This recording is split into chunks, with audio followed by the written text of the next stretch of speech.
Korku sineması, sınırlarını zorlayan ve izleyicilerin hafızasına kazınan filmlerle doludur. Ancak bazı yapımlar kan ve vahşeti öyle bir seviyeye taşır ki izleyenleri gerçekten şok içine bırakır. Bugün ele alacağımız Terrifier 2 tam olarak böyle bir filmdir.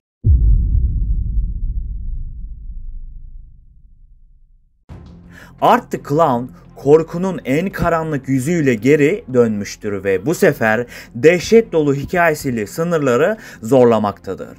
Terrifier 2 ilk filmdeki olaylardan sonra yaşananları konu almaktadır. Art the Clown ölümden geri dönerek bu kez hedef aldığı bir aileye vahşet estirmektedir. Filmin merkezinde genç bir kız olan Sienna ve onun küçük kardeşi Jonathan vardır. Art the Clown, Sienna'nın rüyalarında bile peşini bırakmayan bir kabus haline gelmiştir. Ancak bu sefer sadece fiziksel bir katliam değil, aynı zamanda doğaüstü bir kötülüğün de işaretleri ortaya çıkmıştır. Serinin bu bölümünde Art karakterinin aslında cehennemden kaçan pis bir ifrit olduğunu öğreniriz. Sienna, babasının ona bıraktığı gizemli bir zırh ve kılıçla Art'a karşı savaşmak zorunda kalır. Film boyunca kan donduran sahneler, beklenmedik sürprizler ve yoğun bir gerilim izleyicilere esir alır. Art the Clown'un vahşeti, insan dayanıklılığının sınırlarını zorlar ve Terrifier 2'yi klasik bir slasher filminin çok ötesine taşır. O halde hazırsanız serinin bu bölümü hakkında şimdiye kadar anlatılmayanlar neymiş, gelin birlikte bir bakalım. Ayrıca Art hakkında ilginç teoriler neymiş, onu da masaya yatıralım. Uyarıyorum. Bu karakter diğer korku ikonlarından daha farklı ve daha korkunç bir mahlukattır.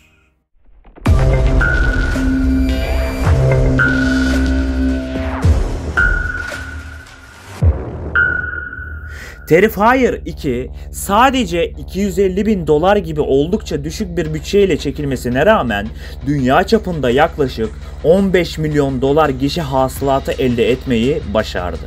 Bu bağımsız bir korku filmi için inanılmaz bir başarı olarak görülmektedir ve filmin hayran kitlesini daha da büyütmesine yardımcı olmuştur. Damon Leone sadece filmin yönetmeni değil, aynı zamanda makyaj ve pratik efektler konusunda da uzmandı. Filmdeki pek çok kanlı sahne CGI yerine tamamen pratik efektlerle yaratıldı. Leone'nin bu yeteneği filmin şok edici sahnelerinin gerçekliğini arttırdı. Terrifier 2'nin çekimleri pandemi sırasında gerçekleşti ve bu durum yapım sürecini oldukça zorlaştırdı. Ekibin birçok kez seti durdurması gerekmesine rağmen filmin tamamlanması ekibin kararlılığını göstermekteydi. Filmdeki aşırı kanlı ve şiddet dolu sahnelerden biri olan yatak sahnesi izleyicilerin birçoğunu dehşete düşürmüştü. Damon Leone bu sahneyi yaratırken izleyiciyi adeta şok dalgalarıyla sarsmayı hedeflediğini söylemişti. Hatta bu sahne test gösterimlerinde birkaç izleyicinin bayılmasına dahi neden olmuştu. Sienna'nın giydiği savaşçı kostümü babasının ona bıraktığı bir mirastı. Bu kostüm sadece hikaye için değil, aynı zamanda filmin sembolik anlamları için de önemliydi. Yönetmen bu kostümün bir güç ve umut simgesi olmasını istemişti. Terrifier 2 yaklaşık 2 saat 18 dakika gibi uzun bir süreye sahipti. Bu tipik bir slasher filmi için alışılmadık derecede uzun bir süredir. Ancak Damon Leone filmin hem karakter gelişimini hem de hikayeyi tam olarak anlatmak için bu süreye ihtiyacı olduğunu belirtmişti. Terrifier 2 büyük stüdyoların desteği olmadan tamamen hayranların katkıları ve bağımsız finansmanlarla gerçekleştirilmiştir. Film bu yönüyle bağımsız korku sineması için bir dönüm noktası sayılmaktadır. Damon Leone, Terrifier 2'nin final sahnesine bazı gizemli unsurlar ekleyerek serinin devam edeceğini ima etmiştir. Özellikle Art the Clown'un doğaüstü varlığına dair ipuçları üçüncü bir film için büyük bir potansiyel taşımaktaydı. Şimdi filmin biraz daha derinliklerine inmek istiyorum dostlarım. Teoriler üzerine yoğunlaşarak arka odalarında neler varmış biraz irdelemek istiyorum. Filmde Art the Clown'un yanında görünen Pelgör yani solgun kız izleyiciler arasında birçok teoriyi tetikleyen gizemli bir karakter olarak görülmektedir. Solgun kız Art'ın geçmişini ve doğasını yansıtan bir figür gibi görünür. Ancak onun tam olarak kim veya ne olduğu asla açıkça belirtilmez.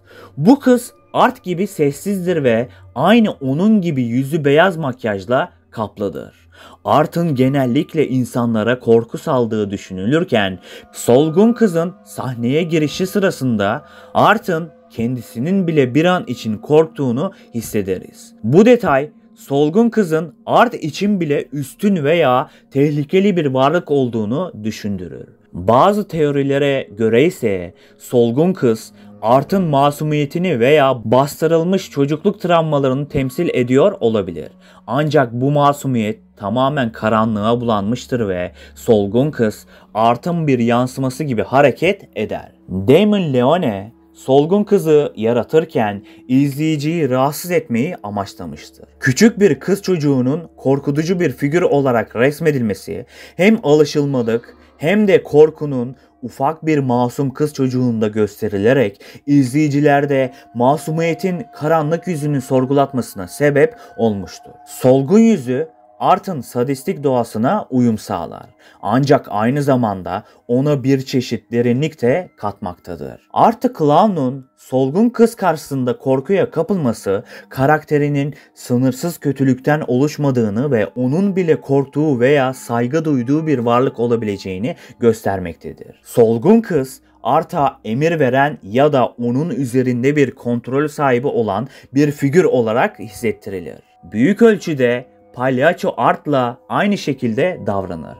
Benzer tavırlar sergiler ve ayrıca konuşma eğiliminde değildir.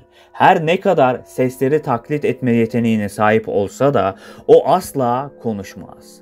Palyaço Art'a karşı arkadaş canlısıdır ve çamaşırhanede görüldüğü gibi onunla çocukça oyunlar oynar. Ancak Art'a karşı arkadaş canlısı olmasının nedeni onun sadistçe hareketlerine hayranlık duymasıdır. Art gibi o da bir taklitçi gibi davranır ve sıklıkla diğer karakterlere sadistçe gülümserken görülür. Miles Country katliamının tek kurtulanı olan Victoria, Art'a olan takıntılı aşkına yenik düşerek filmin son sahnesinde akıl hastanesindeki duvara müstehcen kelimeler yazar.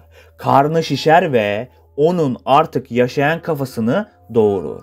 Bu sahnede tek gören gözü sarı renkte parlar ve küçük soluk kızın onu ele geçirdiğini ve Art'ı bir kez daha diriltmek için onu kullandığını ima etmektedirler. Dostlar, Art the Clown bir iblistir. Hatta kaos ifritidir. Evet, ona şu an takılacak en önemli isim budur. Bakın, İkinci filmde onun daha mantıksız ve daha sadistçe öldürüş şekillerini izlemekteyiz. İlk filmde Art kendini öldürerek hayatına son veriyor gibi görünmüştü. Fakat o korkudan besleniyor ve onun vahşetinden zevk alan başka bir iblis gelip onu bir şekilde canlandırıyor. Bu da onun bir şekilde ölümden bağımsız olduğunu göstermektedir. Bu yeniden doğuş onun bir iblis ya da karanlık bir varlık olduğunun en büyük kanıtlarından biridir. Onun bu ölümsüz doğası bedenini yok etmenin bir şekilde ruhunu ya da varlığını yok etmediğini düşündürmektedir. Art yalnızca öldürmek için öldürmemektedir. Kurbanlarını parçalama, işkence etme ve onların korkularından zevk alma gibi sadistçe davranışları vardır. Bu onu diğer slasher katillerden ayırmaktadır. Bu davranışları iblislerin korku ve acıdan beslenmesi fikrine oldukça uymaktadır. Art tek bir kelime bile konuşmamaktadır. Bu onu daha da korkutucu kılmaktadır. Sessizliği onun insanlıktan ne kadar uzak olduğunu göstermektedir. İblisler genellikle insanlarla iletişim kurarken korkuyu arttırmak için kendilerine has yollar kullanır. Fakat Art'ın sessizliği tam olarak bu amaca hizmet etmektedir. Yani sessizliğin iblisidir. Palyaço formundaki abartılı makyajı ve grotesk hareketleri insanları rahatsız etmek için tasarlanmış bir dış görünüştür. Palyaçoların genellikle karanlık ve ürkütücü yönleri olduğundan Art'ın görünümü bir korku iblisi olduğunu ve bunu bilerek seçildiğini göstermektedir. Art insanların zayıflıklarını kullanarak onları manipüle etmektedir. Bu klasik bir iblis davranışıdır. Kurbanlarının korkularını ve acılarını kullanarak onların iradesini kırmaktadır. Solgun kız gibi figürlerin ortaya çıkışı da Art'ın bu manipülatif gücünün bir göstergesidir. Art'ın hiçbir amacı yoktur.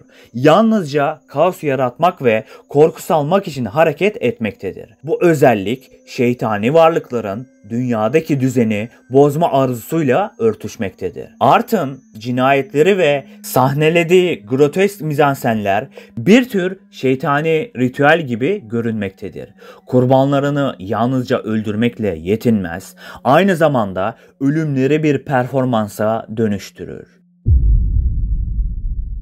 Art, İslam mitolojisindeki ifritlere benzer bir şekilde hem fiziksel hem de zihinsel olarak güçlü bir varlık olabilir. İfritler yani cinler genellikle korku salmak için tasarlanmış karanlık varlıklardır ve öldükten sonra bile yok edilmesi neredeyse imkansızdır. En azından insanların onları öldürdüğüne dair herhangi bir kanıt yoktur. Sadece kovarlar. Bazı Batı mitolojilerinde ise cinayet ve kaos yaratmaktan zevk alan iblisler vardır. Art'ın özellikle grotesk şiddeti tercih etmesi onu bu kategoriye sokmaktadır. Terrifier 2 yalnızca korkutucu sahneleriyle değil, Art the Clown'un doğaüstü ve karanlık yönüyle de izleyenlerin zihnine kazınan bir yapım olmuştur. Bu film izleyiciyi kan donduran sahnelerle dehşete düşürürken aynı zamanda birçok soru işaretini de bizlere sunmaktadır. Art gerçekte kim ya da nedir? Solgun kızın sırrı nedir? Bu karanlık hikaye bizi daha ne kadar içine çekecektir. Terrifier serisi korku türünü sevenler için adeta bir sınav niteliğindedir. Kan, şiddet ve sınırları zorlayan bir anlatı bizi rahatsız etse de bu evrenin gizemleri bizi kendine çekmeyi başarır. Art the Clown'un durdurulamaz varlığı ve her detayda sezilen şeytani güçler onu klasik bir katil değil, korku sinemasında ikon haline gelmiş bir fenomen yapmıştır. Peki dostlarım, sizce Art'ın bu hikayesi nerede son bulacaktır? Cevap ne olursa olsun Terrifier 2 izleyeni içine çeken dehşet dolu evreniyle korku türünün geleceğine damgasını vurmuştur. Sıra geldi 3. filme. Evet, 3. filmi araştırmadan önce bu videoya ne kadar beğeni geleceğini merakla bekliyor olacağım dostlarım. Korkularınızla yüzleşmeyi unutmayın. Çünkü korku her zaman bir adım ötede bekler. Ben Kapital Burak.